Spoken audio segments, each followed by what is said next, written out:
है। फिलहाल एक और कहानी आपको बताते हैं क्योंकि जम्मू कश्मीर में परिसीमन आयोग को लेकर यह मामला है। आपको जानकारी इस वक्त की बड़ी दे देते हैं क्योंकि खबर बड़ी है। जम्मू कश्मीर परिसीमन मामला जब हम आपको बता रहे हैं तो सुप्रीम कोर्ट ने फैसले को सुरक्षित रख लिया है। सुप्रीम कोर्ट के अंदर आज सुनवाई होनी थी क्योंकि आज 1 दिसंबर है और 1 दिसंबर की तारीख को मुकर्रर कर दिया गया था, जिसके बाद सुप्रीम कोर्ट की तरफ से फैसले को सुरक्षित रख लिया गया है।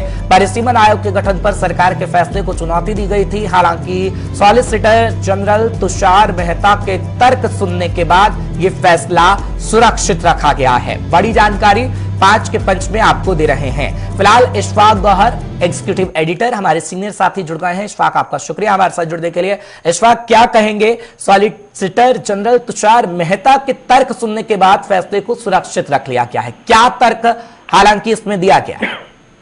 देखिए, पिछले 3 दिन से अदालत के अंदर ये पूरा मामला सुना जा रहा था और पिछले 2 दिन से जो वकील हैं वो अपना तर्क रख रहे थे, चाहे खान साहब का वकील था या दूसरे वकील थे, वो लगातार अपनी बात रख रहे थे कि ये जो सारा परिसीमन का आयोग की तरफ से काम किया गया जी, ये ग्रॉस वायलेशन है। मुख्तलिफ कानूनों का वो हवाला देते रहे थे, जिनमें उन्होंने ये भी कहा कि जो जम्मू कश्मीर रिऑर्गेनाइजेशन एक्ट 2019 है, उसका जो पर्टिकुलर सेक्शंस है उनका इन्होंने जिक्र किया, ये जी उनकी वायलेशन है और ये इस तरीके से नहीं हो सकता है जिस तरीके से करने की कोशिश की गई।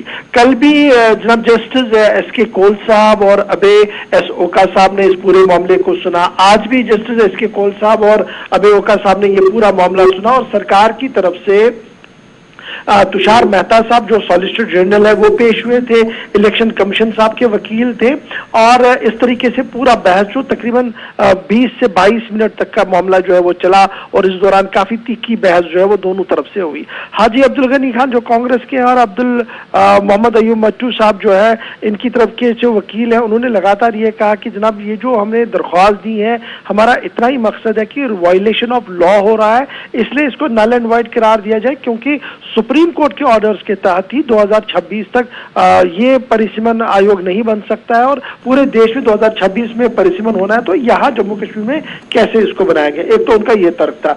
दूसरा उनका ये तर्क था कि जम्मू कश्मीर हाई कोर्ट ने भी इसको एंडोर्स किया है जी 2026 वाले मामले को, तो इसलिए उसको भी ध्यान में रखा जाए। और तीसरी बड़ी बात उनकी ये थी कि अभी ये पूरा मामला सब जुडिस था और सरकार एक के बाद एक ऑर्डर निकाल रही है जो बेसिक लॉ की वायलेशन है।